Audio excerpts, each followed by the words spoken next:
오늘 우리가 묵상할 말씀은 잠언입니다. 잠언 3장 9절과 10절 짧은 두 개 구절의 말씀인데 우리 한음성으로 같이 읽어보겠습니다. 구약성경 913쪽 전후 잠언 3장 9절 10절 함께 읽겠습니다. 내 재물과 내 소산물의 처음 익은 열매로 여호와를 공경하라. 그리하면 내 창고가 가득히 차고 내 포도즙 틀에 새 포도즙이 넘치리라. 아멘. 할렐루야. 오늘 또 저와 여러분의 가정, 자녀 하는 모든 일들 위해 하나님의 도우시는 손길이 함께 하시기를 주님의 이름으로 축복합니다. 우리는 오늘을 맥주감사주일로 지키고 있습니다. 맥주감사주일 그러다 보니까 이 맥자가 보리맥자입니다. 그래서 어떤 분들은 이런 생각을 해요. 우리가 굳이 보리 농사도 짓지 않는데 꼭 맥주감사절을 지킬 필요가 있을까 생각하는 분들도 있을 겁니다. 그러나 그렇지 않습니다. 우리는 매 순간을 하나님의 은혜로 살아가고 있는 줄 믿습니다. 조금만 깊이 생각해 보면 은혜 아닌 것이 없습니다. 그러므로 우리는 날마다 그 은혜를 주시는 하나님 앞에 감사의 제사를 드려야 하는 것입니다. 근데 실제 우리의 삶은 그렇게 많이 감사하며 살지는 못하고 있습니다. 저를 비롯해서 대부분의 현대인들은 그래서 감사부재, 감사실종 증후군에 빠져 있다고 볼 수 있을 것입니다. 여러분, 감사가 실종되면 그 자리에 원망이 들어옵니다. 감사가 사라지면 그 자리에 불평이 들어옵니다. 미움과 증오가 생기는 것입니다. 여러분, 오늘 한국 사회에 심각한 문제가 있는데 감사가 점점 사라지고 있다는 거예요. 자녀들은 부모님들이 베풀어 주신 은혜와 사랑에 감사할 줄 모릅니다. 권리인 줄 알고 당연히 받아야 될 것인 줄로 착각합니다. 그래서 자기가 기대한 만큼 부모들이 못해주면 오히려 원망하고 불평하고 더 못된 자식은 부모한테 대들기까지도 합니다. 여러분, 우리나라의 진짜 심각한 문제는 뭘까요? 경제 문제가 아닙니다. 공교육에서 선생님께 대한 존경과 감사가 실종된 겁니다. 배우는 학생이 가르치는 선생님을 존경하지 않고 어떻게 배울 수 있습니까? 가르쳐주는 것을 감사하는 마음으로 받지 않고 어떻게 배울 수가 있어요? 나라가 바로 되려면 학교에서부터, 가정에서부터 부모에게, 선생님께 존경과 감사가 회복돼야 할 줄로 믿습니다. 직장인들도 마찬가지예요. 자기에게 꼬박꼬박 월급을 주는 그 회사에 욕을 하고 다닐지언정 감사하는 사람이 많지 않아요. 제가 많이는 다녀보진 않았습니다만 세계를 다니면서 여러 나라 사람 만나면서 느끼는 게 있어요. 전 세계에서 대한민국 욕하는 사람은 대한민국 사람밖에 없어요. 전 세계 사람들이 다 대한민국 배우고 싶어 하는데 우리 교인들도 마찬가지예요. 하나님께 받은 은혜와 사랑이 얼마나 큰데 받은 은혜와 사랑에 비해서는 감사가 많이 인색합니다. 여러분, 감사할 게 많은데 감사할 줄 모르고 원망하며 불평하면은 그건 자기가 빠질 웅덩이를 스스로 파는 꼴이 되고 맙니다. 감사함으로 그 웅덩이를 자꾸 메꿔야 되는데 원망과 불평함으로 결국은 자기가 빠질 건데 그 웅덩이를 자꾸 파고 있는 사람들이 많아요. 그래서 감사할 게 많은데도 감사할 줄 모르는 우리의 성향을 아신 하나님께서 일부러 감사의 절기를 정해서라도 감사를 회복할 수 있게 해주시고 작은 일에도 감사할 줄 알게 해주셔서 더 큰 축복과 은총을 주시려고 이 맥주감사절을 지키라고 하시는 겁니다. 출애굽기 23장을 보면 하나님의 백성들이 1년에 적어도 3가지 절기를 지켜야 됩니다. 첫째는 무교절이고요, 둘째는 맥주절이고 셋째는 수장절입니다. 여러분, 출애굽기 23장 14절에서 16절 말씀 같이 한번 읽어볼 겁니다. 너는 매년 3번 내게 절기를 지킬지니라. 15절 너는 무교병의 절기를 지키라. 내가 내게 명령한 대로 아비벌에 정한 때에 1해 동안 무교병을 먹을지니 이는 그 달에 내가 애굽에서 나왔음이라. 빈손으로 내 앞에 나오지 말지니라. 16절 맥주절을 지키라. 이는 내가 수고하여 밭에 뿌린 것에 첫 열매를 거둠이니라. 수장절을 지키라. 이는 내가 수고하여 이룬 것을 연말에 밭에서부터 거두어 저장함이니라. 여러분, 무교절은 모세를 하나님이 세워서 10가지 재앙으로 강팍한 바로의 마음을 꺾으시고 이스라엘 백성들을 애굽에서 구원해 주신 걸 감사하는 절기예요. 너무나 그것이 급하게 이루어진 결정이라 이스트를 넣어서 빵을 발효해서 부드럽게 만들 기회가 없어서 이스트가 없는, 곰팡이가 없는 그런 딱딱한 빵을 먹었던 그때를 기억하면서 무교절을 지키라는 거예요. 맥주절은 농사 짓던 시절에 열심히 수고해서 첫 수확을 거둘 때, 여러분 첫 수확이 얼마나 기뻐요. 결혼해서 낳은 첫 아이, 이 첫 번 열매가 얼마나 귀해요. 이 첫 열매 하나님의 은혜구나. 그래서 그걸 주신 하나님께 감사하는 마음으로 지키는 절기가 맥주감사절이라는 거예요. 그리고 그렇게 시작된 추수가 다 끝나고서 연말에 하나님이 주신 모든 추수한 것들을 창고에 다 집어넣고서 수장절 감사하는 절기를, 우리로 말하면 추수감사절 같은 절기를 지키라는 거예요. 요즘은 모든 것을 숫자로 표시하는 경향들이 있지요. 그래서 사람의 똑똑함도 숫자로 등급을 매깁니다. 그래서 문제를 풀어서 이 사람이 얼마나 똑똑한가 등급을 매기는데, 그걸 뭐라고 그래요? 뭐라고 그래요 그것을? 너무 조심스럽게 하지 말고 자신 있게 하세요. IQ, Intelligence Quotient라고 하는 IQ예요. 그런데 성공적인 인생은 이 IQ만 가지고는 안 됩니다. 그 다음 필요한 게 Emotion Quotient라고 해서 EQ가 필요해요. 감성지수, 공감하는 능력. 그래서 요즘 세상은 상대방의 감정을 잘 헤아릴 줄 알아야 장사도 잘 되고 인간관계를 잘 맺어서 소위 성공이라는 걸 할 수 있습니다. 근데 IQ, EQ만 가지고는 안 된대요. 어떤 사람이 또 필요한 게 있는데 JQ가 있어야 된다고 그러네요. 그래서 제가 JQ가 뭐냐 그랬더니 잔머리 지수라네요. 그런데 그렇게 웃어 넘길 게 아니더라고요. 이 JQ도 중요해요. 좀 이 잔머리라고 표현을 했지만 긍정적으로 표현하면 꾀라고 할 수 있습니다. 우리들이 어릴 적 이솝 우화를 많이 읽었는데 참 재밌잖아요. 그 이솝 우화에 나오는 대부분의 이야기는 꾀가 있는 그런 사람의 이야기였었어요. 좀 더 이걸 더 긍정적으로 표현하면은 지혜 지수라고 표현하면 더 좋을 것 같습니다. 지혜 지수 JQ. 지혜로운 부모, 지혜로운 인생 선배, 지혜로운 사람을 통해서 학교에서 배울 수 없는, 책에서 배울 수 없는 것들을 터득해내는 거, 이게 지혜예요. 그래서 이 지혜는 학교에서 책으로 배운 지식을 어떻게 잘 사용할 수 있는가 하는 능력이기도 한 겁니다. 그런데 아십니까? 요즘은 세계적으로 유행하는 게 있는데 영성지수라는 게 있어요. 영성지수, SQ, Spiritual Quotient라고 그래요.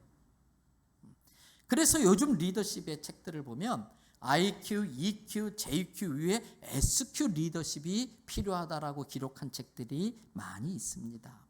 SQ는 하나님이 주시는 지혜입니다. 하나님의 말씀인 성경과 하나님의 영인 성령의 깨우쳐 주심으로 터득하게 되는 능력, 이게 SQ 영성 지수인 것입니다. 성경의 모든 리더들은 다 이 SQ 지수가 높은 사람들이었었어요.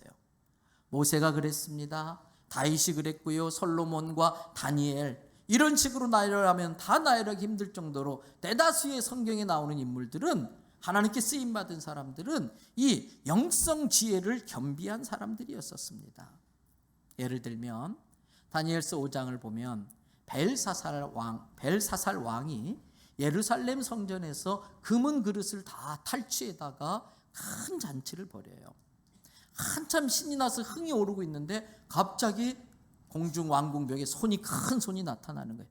그래서 글씨를 막 써가기 시작하는데 잔치를 벌이다 말고 기겁을 하는 거예요. 도대체 저게 무슨 일이냐? 벌벌벌 그냥 다 벨사살 왕부터 신하들이 벌벌 떨고 있는데, 더 무서운 것은 도대체 저게 무슨 글인지 읽을 줄도 모르고 쓸 줄도, 해석할 줄도 모르는 거예요. 그래서 공포에 벌벌 떠는데 그때 마침 왕비가 그 이야기를 듣고 왕 앞에 나타납니다. 그리고 다니엘을 소개하는데 어떻게 소개하는지 다니엘서 5장 10절부터 12절을 보세요. 왕비가 왕과 그 귀족들의 말로 말미암아 잔치하는 궁에 들어왔더니 이에 말하여 이르되 왕이여 만수무강하옵소서. 왕의 생각을 번민하게 하지 말며 얼굴빛을 변할 것도 아니니이다. 왕이시여 그렇게 고민할 문제가 아닙니다. 그렇게 얼굴이 죽을 빛이 될 필요도 없습니다.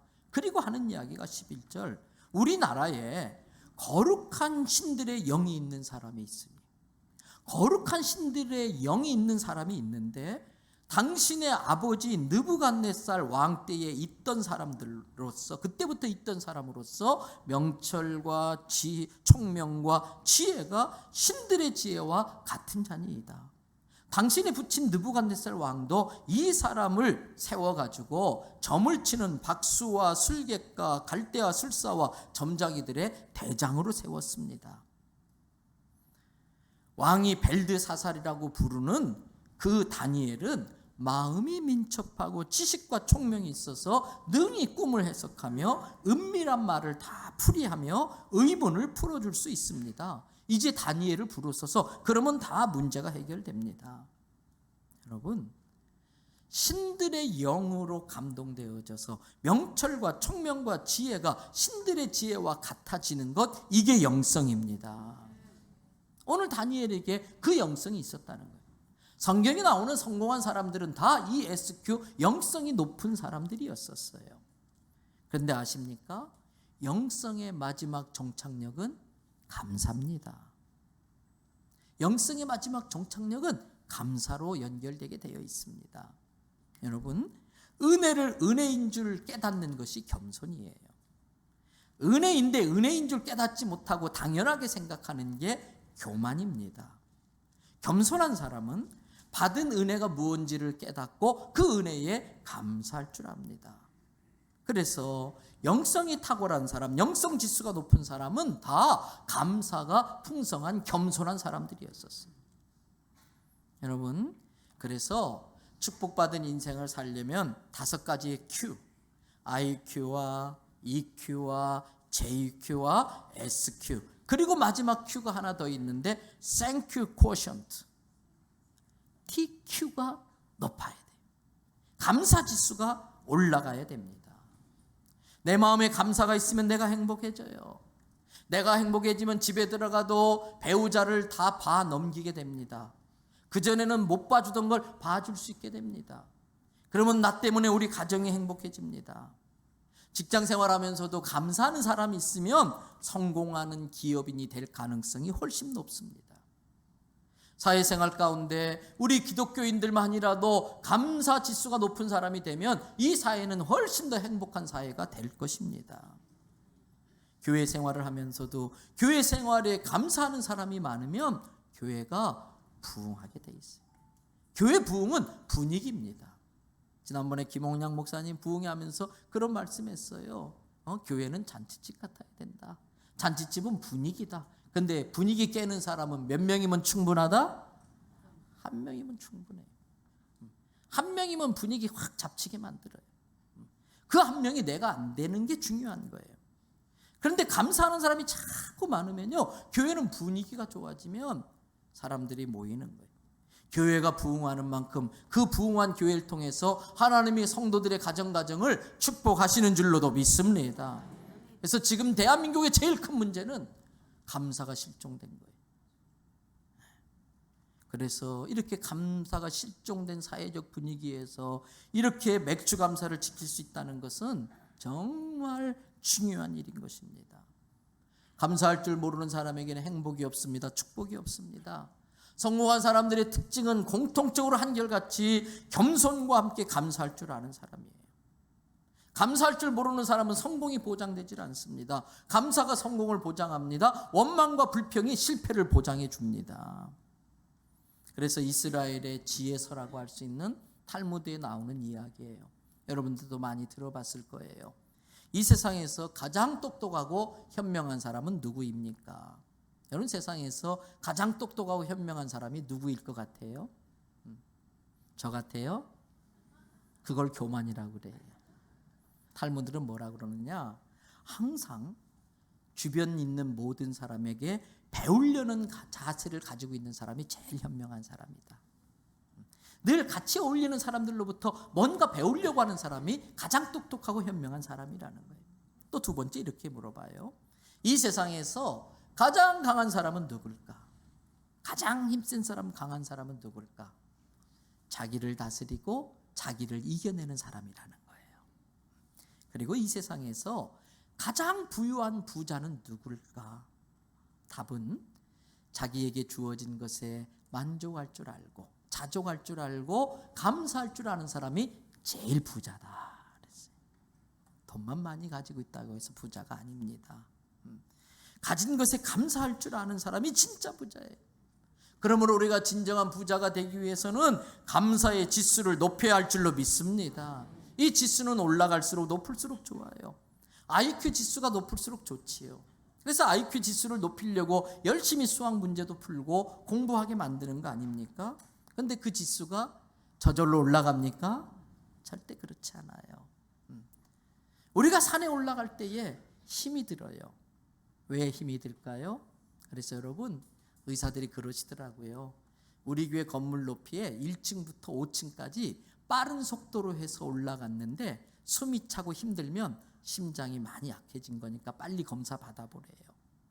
그래서 저도 수시로 9층까지 계단으로 올라갔다가 제 방으로 들어가고, 또 요즘 여름은 못하지만 겨울 같은 때는 신방을 한 10분 15분 일찍 가서 20층 30층도 막 올라가는 거예요. 근데 올라가는 게 쉬워요 어려워요? 입에서 거품 날라고 그래요. 엘리베이터 중간에 타고 싶은 유혹이 얼마나 많은지 몰라요. 예, 중력이라는 것 때문에 그래요. 끌어내리는 거예요, 자꾸 아래로. 근데 우리의 신앙생활도 영성지수를 끌어내리는 사탄의 역사가 있다고요. 나의 감사지수를 자꾸 깎아버리려고 하는 나쁜 습관들이 있는 거예요. 그 중력을 이겨내야 그 산에 올라가서 야호 외칠 수 있는 것처럼 나의 영성지수, 감사지수를 끌어내리는 것들과 싸워 이겨야만이 내 인생이 하나님께 축복받는 인생이 되는 겁니다. 그래서 히말라야 고산 지역에는요, 양들을 키우는 그러한 부족이 있습니다. 고산족들이 있습니다. 그런데 그들이 양들을 사고 팔 때는요, 좀 특이한 방법으로 양의 값을 매긴다고 그래요. 그래서 양을 팔 사람이 팔 양을 데리고 가면 살 사람과 함께 산 중턱에 끌고 갑니다. 그리고 풀어놓고 가만히 멀리서 지켜봐요. 그럼 두 종류로 나뉘어지는데, 어떤 양은 풀을 뜯으면서 자꾸 위로 올라가요. 한 종류의 양은 풀을 뜯는데 자꾸 아래로 내려가면서 뜯어요. 그런데 똑같은 양이지만 위로 올라가는 성향을 갖고 있는 양이 훨씬 더 비싸대요. 왜냐하면 위로 올라가면 올라갈수록 풀이 많은 데를 더 잘 보게 되어지고, 또 넓은 들판을 만나서 잘 먹고 살이 찌는데, 아래로 내려가는 양은 점점 내려가다 보면 협곡에 갇히게 되면서 결국은 풀을 다 뜯어먹고 거기를 빠져나오지 못해서 죽는 일들이 많이 생기기 때문에 값이 떨어진다는 거예요. 사람은 늘 쉬운 것을 찾아가려는 경향들이 있습니다. 여러분, 서 있으면 어떻게 하고 싶어요? 앉고 싶어요. 여러분들은 앉아서 설교 들어서 참 좋겠어요. 저는 1부부터 계속 지금 이렇게 서 있어요. 근데 앉고 싶으면 그 다음 뭐 하고 싶어요? 눕고 싶어요. TV 받아보면 점점 내려가서 이렇게 해야 되는 거예요. 여러분, 그런데 중요한 비밀이 있습니다. 중요한 비밀이 있습니다. 죽은 사람만 계속 누워 있어요. 죽은 사람만 계속 누워 있어요. 살려면 일어나야 돼요. 오르는 것보다 내려가는 게 쉽기 때문에 누구나 그냥 놔두면 지난주일 설교처럼 내려가려고 그래요. 쉬운 길로 가려고 그래요. 그러면 성장이 없어요. 결국 협곡에 갇혀서 죽게 됩니다. 중력을 거슬려 올라가는 게 힘들지만 그렇게 올라가야 살 길이 열려지는 겁니다. 신앙생활도 마찬가지예요. 자꾸 위를 바라봐야 돼. 하늘나라를 바라봐야 돼. 자꾸 예수님을 바라봐야 돼. 좋은 신앙의 모델을 바라봐야 됩니다. 중력이 나를 아래로 자꾸 끌어당겨서 힘들지만 그걸 이겨내고 더 배우려고 하고 더 큰 은혜 체험을 하려고 기도의 자리에 나가고 1:1 양육 훈련을 받고, 그래야 신앙이 쑥쑥쑥 커나가는 거예요. 그 영적 값이 올라가는 거예요. 영적으로 주저앉으려고 하는 나를 이렇게 세워서 저 높은 곳을 향하여 날마다 나아가야 할 줄로 믿습니다. 자꾸 올라가야 돼요. 그래서 좀 높은 모델을 봐야 됩니다. 꽤 오래전이에요. 저희 교회 부목사님들 사례비를 책정하는데 제가 좀 이건 올려야 되겠습니다 했더니 좀 재정을 맡고 계신다든지 그럼 우리 장로님들은 늘 좀 부담이 되잖아요. 그러니까 어떤 분이 그러시더라고요.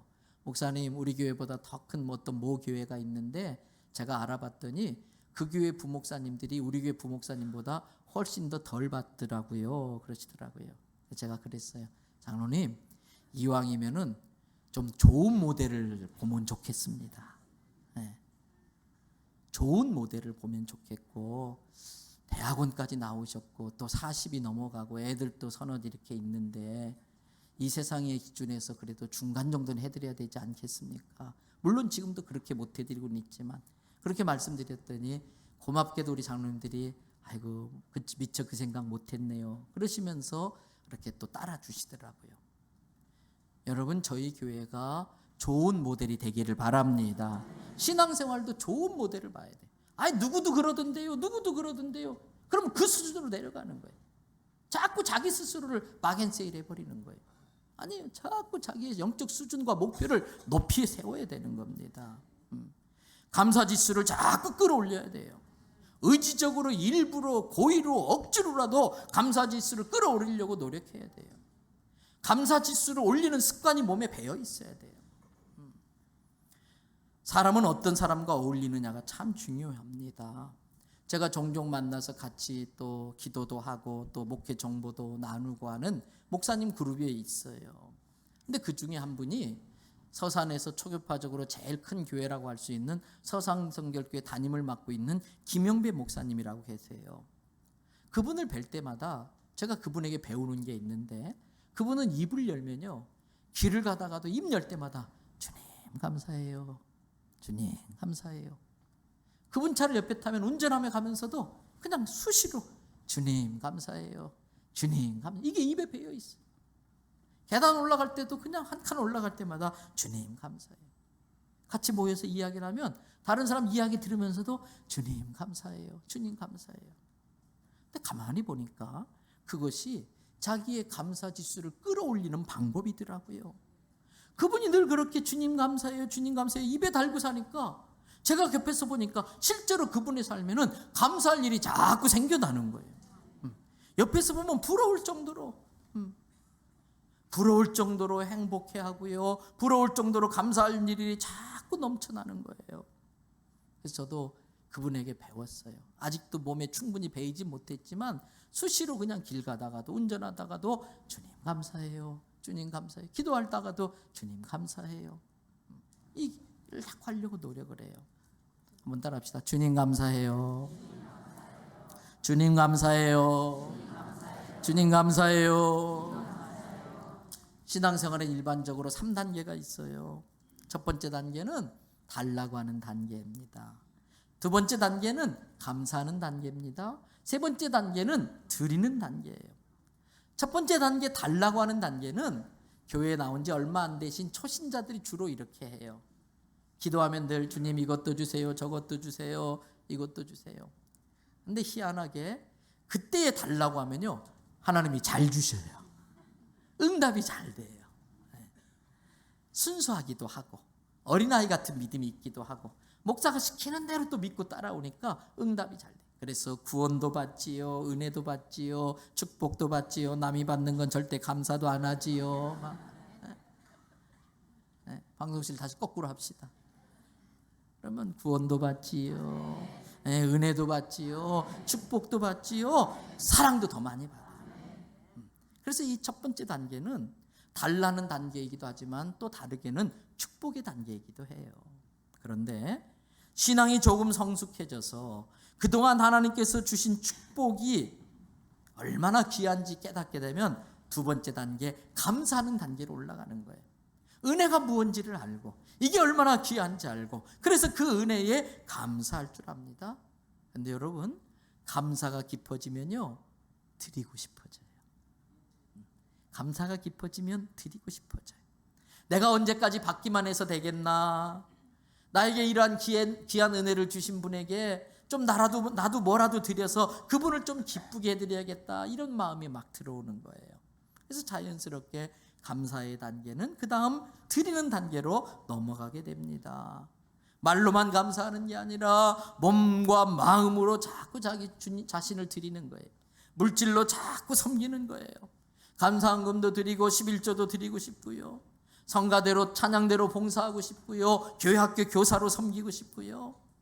그리고 여러분, 우리 교회가 매주마다 1000명 가까운 사람들이 이렇게 식사를 하는데, 여러분 그걸 매주마다 한다는 게 얼마나 어려운 일인지 아시잖아요. 요즘처럼 막 이렇게 더운 날씨, 습한 날씨는 얼마나 힘이 들어요. 근데 받은 은혜가 너무나 감사해서 즐거움으로 그걸 자꾸 섬기는 거예요. 그래서 그것이 억지로 하는 게 아니라 받은 은혜가 감사해서 그렇게 섬기면 그것을 보시고 하나님이 축복하시는 거예요. 어떤 큰 교회는 막 돈을 써서 사람을 쓰더라고요. 그분들은 예배 못 드려요. 근데 그렇게 돈 받고 교회 와서 일하다 보면은 교회는 다양한 사람들이 많으니까 상처받는 일들이 많이 생겨요. 그래서 교회에서 그렇게 일했던 분들은 나는 죽어도 예수 안 믿어. 왜? 교회 다니는 사람들 상처받으니까 그런 일들이 생겨나는 거예요. 그래서 그런 주방무사하는 과정 속에 힘들지만 모여서 같이 우리 하나님 앞에 감사 기도하고, 헤어질 때 기도 제목 나누고 또 감사 기도하고 또 헤어지고, 그래서 주님 주신 힘으로 그렇게 헌신하는 거예요. 받은 은혜가 감사해서 성숙된 신자는 자꾸 드리고 싶은 거예요. 여러분 가정도 똑같습니다. 어렸을 때는 무조건 부모에게 달라고만 합니다. 요구만 합니다. 그리고 받습니다. 근데 철이 들면요, 받는 게 미안해져요. 그래서 그전에는 10개 달라고 했던 것도 생각하고 고민하고 하다가 자기가 해결을 못하겠으면 이렇게 죄송스러운 마음으로 좀 도와주실래요? 그렇게 해요. 근데 더 이제 철이 들고 능력이 생기면 오늘날 내가 이렇게 살게 된 게 부모님의 은혜구나. 그 부모님의 은혜를 갚으려고 효도하는 마음이 드는 겁니다. 여러분 지난달에 제 생일이 있었어요. 많은 분들이 축하도 해주시고 선물도 해주셔서 참 감사한데 진짜 제가 귀한 선물을 받았어요. 1월 달에 결혼한 제 딸 부부가 독일에서 살고 있는데 생일날 전화가 온 거예요. 그래서 제 사이가 외국에서 오래 살다 보니까 한국말이 좀 어리버리하거든요. 그래서 그러는 게 전화로 아버지 생일 선물 준비했어요. 보내드릴게요. 그래서 제가 야 멀리서 그 마음만도 고맙다. 그런데 독일에서 여기까지 선물 보내려면 선물값보다 보내는 돈이 더 들 것 같기도 하고 그런 생각에 마음만 받을게 고맙다 그랬어요. 근데 아니에요. 선물 준비했어요. 보내드릴게요. 그래서 받았어요. 그 선물이 뭐냐면요, 제 딸을 한국에 다녀올 수 있도록 한 달 동안 해가지고 비행기 티켓을 끊어 보낸 거예요. 마음이 고맙잖아요. 이렇게 시집 왔는데 자기 혼자 믿고 시집 왔는데 객지에서 이렇게 몇 달 살면 한참 조국이 생각나고 부모품이 그리울 때 한번 다녀오라고. 그리고 애인 같은 딸을 보냈으니까 얼마나 제가 허전하겠어요. 아내는 애인이 아니더라고요. 그런 마음을 알아가지고 보내주는데 정말 고맙더라고요. 여러분 감사는 마치 수증기와 같아요. 태양이 비추면 물은 열을 받아가지고 증발하면서 수증기가 되어 위로 올라갑니다. 위로 올라간 수증기들이 모여서 구름을 만들어요. 그 구름이 점점 커지면 나중에는 물의 무게를 이기지 못해서 아래로 쫙쫙 쏟아지기 시작합니다. 그게 뭐예요? 비예요. 여러분 감사도 마찬가지예요. 자꾸 감사를 올려드리면 그 감사들이 모여가지고 구름을 만들어요. 그게 이제 무거워지면은 축복의 비로 우리에게 쏟아지는 줄로 믿습니다. 그런데 감사를 올려드리지 못하면 축복의 비를 내릴 수 있는 구름이 만들어지질 않아요. 축복의 비를 내려줄 수가 없습니다. 그러므로 저는 저와 우리 대원성교회 모든 성도들이 기회 있을 때마다 자꾸 감사를 올려드려서 축복의 단비를 맞을 수 있기를 바랍니다. 특별히 하나님의 자녀들인 우리들은 하나님께 감사할 줄 아는 사람이 돼야 돼. 하나님께 감사할 줄 아는 사람. 오늘 본문 잠언 3장 9절부터 10절을 보세요. 내 재물과 내 소산물의 처음 엮은 열매로 누구를? 여호와를 공경하라. 그리하면 내 창고가 가득히 차고 내 포도즙 틀에 새 포도즙이 넘치리라. 오늘 설교의 제목이 뭡니까? 설교의 제목이 뭐예요? 넘치는 인생. 우리는 쌓는 인생이 되면 안 돼요. 채우는 인생이 되면 안 돼요. 채움을 넘어서 흘려보내는 넘치는 인생이 돼야 할 줄로 믿습니다. 그래서 지난 한 주 동안 오늘 말씀 준비하면서 새벽마다 그런 기도 드렸어요. 하나님, 우리 교회 성도들이 하나님과의 관계가 바로 돼서 영성 지수가 높아지게 해주시고 그 영성 지수가 올라가는 만큼 감사 지수가 높아지게 해주셔서 마음에 우러난 감사를 하나님께 많이 드릴 수 있게 해주시고, 그래서 우리 교회 성도들의 그 생업의 창고가 가득히 차고 포도즙들에 새 포도즙이 차고 넘치게 해 주시옵소서. 이 기도를 계속 일주일 동안 기도하면서 이 말씀을 준비했어요.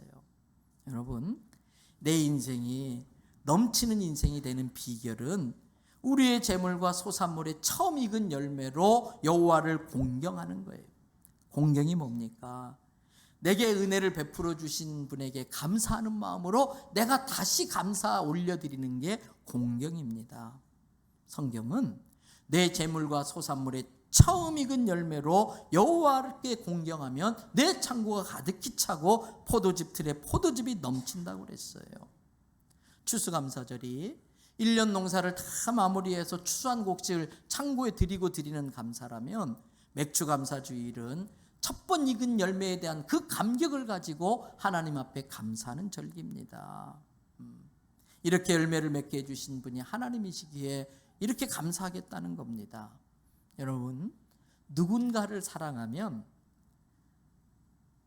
항상 어떤 상황에서도 그 사람이 먼저 떠올라와요. 누군가를 사랑하고 있다면 맛있는 음식을 먹으면 그 사람 생각이 나요. 재밌는 영화를 보면 그 사람에게 보여주고 싶어요. 정말 내 마음속에 하나님을 제일 사랑하면 첫 열매를 거두는 심정으로, 첫 열매를 거두어 드리는 심정으로 하나님께 감사해야지, 이런 생각이 들게 돼 있어요. 감사 지수가 높은 사람은 그런 생각이 저절로 들어요. 앞에서 이스라엘 백성들은 1년에 3번의 절기를 지켜야 한다 말씀드렸어요. 그런데 출애굽기 34장을 보면 그렇게 하나님 앞에 1년에 3번의 절기를 지키면 3가지 축복을 약속해 주셨어요. 뭔가 보세요. 출애굽기 34장 23절부터 24절에 너희 모든 남자는 매년 3번씩 주 여호와 이스라엘 하나님 앞에 보일지라. 24절 첫 번째, 내가 이방 나라들을 내 앞에서 쫓아내 주겠다. 둘째, 너의 지경을 넓혀 주겠다. 셋째, 네가 하나님을 뵈려고 올 때에, 우리가 이렇게 주님 앞에 주일날 나와서 예배 드리려고 하나님 뵈려 올 때에 아무도 내 땅을 탐내지 못하게 하겠다. 여러분, 이방 나라를 내 앞에서 쫓아내고, 이 세상은 생존 경쟁입니다. 전쟁터입니다. 여기에서 승리하게 해주겠다는 거예요. 내 지경을 넓혀주리니 네가 손대는 사업과 생업을 복줘서 점점 더 번창하게 해주겠다는 거예요. 아무도 내 땅을 탐내지 못하게 하리라. 적으로부터 빼앗기지 않도록 보호해 주겠다. 승리와 번성과 보호하심의 약속을 보장해 준다는 거예요. 누구에게요? 하나님께 첫 열매로 감사를 드리러 나오는 자에게. 하나님이 이스라엘 백성들에게 주시겠다고 하는 가나안 땅에 7족속이 있었어요. 하나님은 그 땅을 이스라엘 백성들에게 소유권 이전하시기 위해서 그 땅의 원주인이신 하나님이 그 땅 부족들을 다 쫓아내고 이스라엘 백성들에게 축복의 선물로 줍니다. 그런데 그 땅이 축복의 땅이 되기 위하여 지켜야 될 지침이 있다 그러면서 그 지침을 같이 주셨어요. 그게 레위기서입니다. 레위기서 26장 1절부터 12절에 보면 그 땅에서 축복을 받을 수 있는 원리들이 다 나와 있어요. 자, 보십시다. 너희는 자기를 위하여 뭐하지 말아라? 우상 만들. 우리들에게 우상은 뭘까요? 여러분, 하나님보다 더 사랑하는 거, 하나님보다 더 중요한 거, 내 몸뚱아리가 더 중요하면 내 몸뚱아리가 우상이에요. 돈이 더 중요하면 돈이 우상이에요. 우리 앞에 그 우상 두지 말아라. 조각한 것이나 주상을 세우지 말며 너희 땅에 조각한 석상을 세우고 그에게 경배하지 말라. 이 대한민국 땅의 우상들이 다 무너지기를 바랍니다. 2절 보세요. 무엇을 지켜라? 안식일, 주일을 성수해라. 주일날 나가서 일하면 버는 것 같은데 하나님 정확하세요. 주일날 번 건 내 거야 그러면서 자기 거 다 챙겨가세요. 들어와도 들어오는 게 아니에요. 또 성소를 경외하라. 하나님의 성전을 귀하게 여길 줄 알아야 돼요. 이 예배당을 사랑해야 돼요. 그리고 3절, 너희가 내 규례와 계명을 준행하면, 이 말씀을 지켜 행하면 4절부터 복이 보장되는데 너희에게 철 따라 비를 내리려 주리니. 그랬어요. 비는 우리의 힘으로 내릴 수 있어요, 없어요? 못 내려. 내 힘으로 내릴 수 없는 게 내게 내려와요. 이게 은혜예요. 그렇게 하면 철 따라 너희에게 비를, 은혜를 주리니 그 땅은 산물, 생산물을 내고 밭에 나무는 열매를 맺을 거다. 농부들이 농사 짓고 나서 제일 허무한 게 뭔지 아세요? 쭉정이가 나올 때 해충으로, 병충해로 이 나락을 거뒀는데 나락에 눌러보면 푸석푸석 꺼져요. 쭉정이밖에 없어요. 그런데 여기 뭐라고 그랬어요? 땅은 그 산물을 내고 밭에 나무는 열매를 맺으리라. 또 5절 보세요. 너희의 타작, 추수는 포도 딸 때까지 미치며 이르르며 너희의 포도 따는 것은 파종할 때까지 미치리니. 이게 뭐냐면 파종을 해놓고 추수를 하는데 계속 타작이 이루어져서 포도나무를 딸 때까지 이어지는 거예요. 타작이 다 끝났더니 이번에는 포도나무가 무성하게 열려서 포도 따기 시작해요. 포도 다 땄더니 이번엔 또 파종할 때가 되어서 1년 내내 끊임없이 거둔다고 하는 그 뜻이에요. 5절 뒤에 너희가 음식을 배불리 먹고 너희 땅에 안전하게 거주할지라. 6절, 내가 그 땅에 뭘 준다? 샬롬을 주고. 샬롬 있으면 너희가 누울 때에 너희를 두렵게 할 자가 없다. 걱정, 근심, 염려가 없어서 내 다리 쭉 뻗고 푹 편안하게 잔다는 거예요. 너희가 자는 동안 너희를 공격하려고 하는 사나운 짐승들이 없도록 그 땅에서 제거해버릴 것이고 칼이 너희 땅에 두루 행하지 아니하도록 전쟁이 없게 해줄 것이고 혹여라도 7절 너희의 원수가 너희를 쫓아오면 그들이 너희의 칼 앞에서 너희 앞에 엎드러지게 만들어주겠다. 8절, 또 너희 다섯이 뭘 쫓아요? 백을 쫓고 너희 백이 만을 쫓으리. 20대 1. 5명이 100명을 상대해 싸워 이겨내고 100명이 10,000명을 싸워 이겨내고, 이게 대한민국이에요.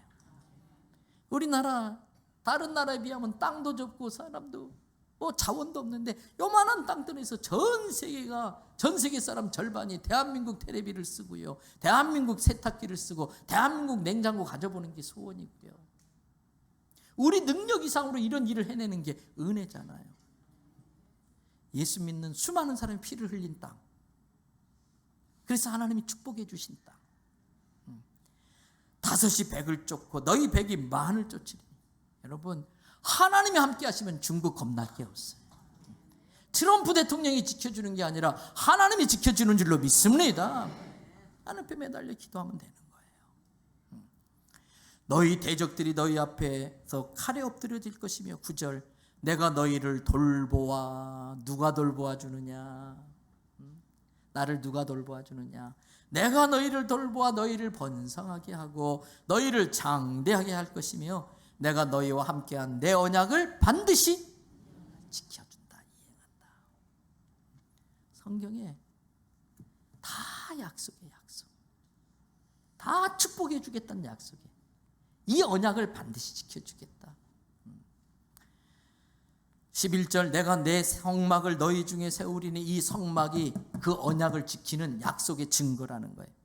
내 마음이 너희를 싫어하지 아니할 것이며 우리만 보면 막 예뻐 죽겠다는 거예요. 여러분, 사람도요 밉상이 있어요.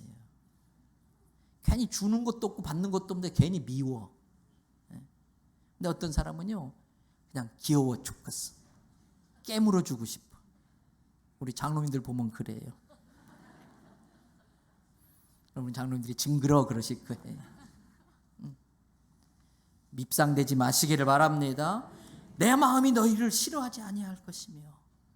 12절 굉장히 중요한 거예요. 나는 뭐라고 그랬어요? 임마누엘이. 나는 너희 중에 있을 거야. 오늘 예배 중에 하나님 우리와 함께하는 줄 믿습니다. 그래서 나는 너희의 하나님이 되고 너희는 my people, 내 백성, 내 거야. 이야기 하나 마칠게요.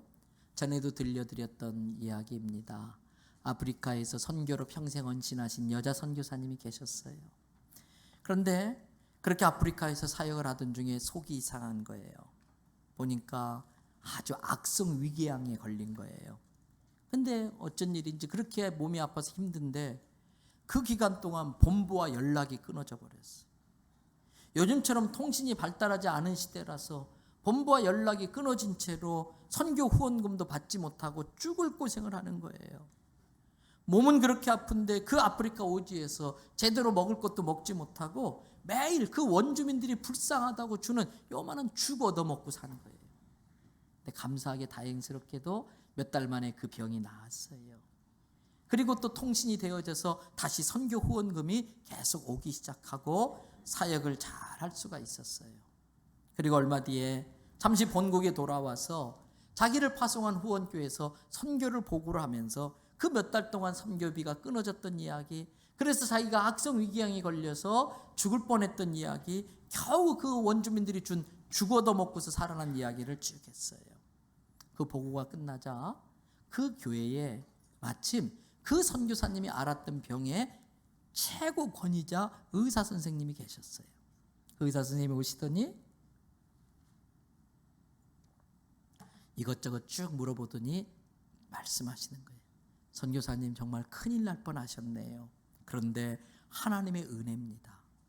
이 병은 음식을 먹으면 안 되고 굶어야 낫는 병인데, 그리고 그 원주민들이 준 그 죽은 우리들이 이 병을 치료할 때에 약을 만드는 원재료입니다. 그 죽을 먹었기 때문에 선교사님이 나으신 겁니다. 그렇지 않아서 선교금이 와가지고 선교사님이 잘 잡섰었다면 아마 선교사님은 돌아가셨을 겁니다. 하나님이 연락이 끊어지게 하고 아무것도 먹지 못하게 하고 그 죽만 먹게 만들어서 선교사님을 살려주신 것입니다. 여러분, 때로는 어려움을 당하는 게 축복입니다. 우리는 깨닫지 못하지만 우리를 다 보고 계시고 알고 계시는 그 하나님께서 그 어려움을 통해서 건강을 되찾게 해주시고 잃어버린 신앙을 회복하게 해주시고 하나님 앞에 그 어려움 때문에 겸손히 엎드려서 회개 기도하게 하시는 거예요. 그래서 결과적으로는 더 큰 축복을 받게 해주시는 줄로 믿습니다. 그러므로 절기를 무시하거나 귀찮게 생각해서는 안 됩니다. 겸손히 성경 말씀에 있는 그대로 순종하여 절기를 지키고 예물을 드리면 하나님이 약속하신 그 축복을 우리에게도 주시는 줄로 믿습니다. 요즘 안식년 마치고 오면은 도입하려고 라운드 테이블이라는 프로그램에 훈련을 받고 있습니다. 지난주 중에도 가서 마음가짐이라고 하는 주제를 이렇게 공부를 하고 왔어요. 그 교재를 보니까 그 주제의 그 교재 안에 이런 이야기가 있었습니다. 미국 독립선언서의 기초문을 작성했던 토마스 제퍼슨이 한 말이었었습니다. 그 무엇도 올바른 마음가짐을 가진 사람의 성공을 막을 수 있는 것은 없고 이 세상에 그 무엇도 잘못된 마음가짐을 가진 사람을 도울 수 있는 것은 없다. 다시 말씀드려 볼게요. 그 무엇도 올바른 마음가짐을 가진 사람의 성공을 막을 수 있는 것은 없고 그 세상의 무엇도 잘못된 마음가짐을 가진 사람을 도울 수 있는 것은 없다. 마음가짐이 중요하다는 거예요. 마음이 삐딱하면 뭘 해도 안 된다는 거예요. 감사하는 마음가짐으로 감사 지수를 높일 때에 하나님께서는 그러한 성도를 축복하시는 줄로 믿습니다. 감사 지수가 높은 성도가 되어서 마치 첫 열매를 거둔 그 감격과 감사를 가지고 주님 앞에 드릴 때에 주님은 그것을 귀하게 보시고 우리의 창고가 가득히 차고 우리의 포도즙 틀에 새 포도즙이 넘치게 해 주시는 줄로 믿습니다. 여러분, 넘치는 인생 되기를 축복합니다.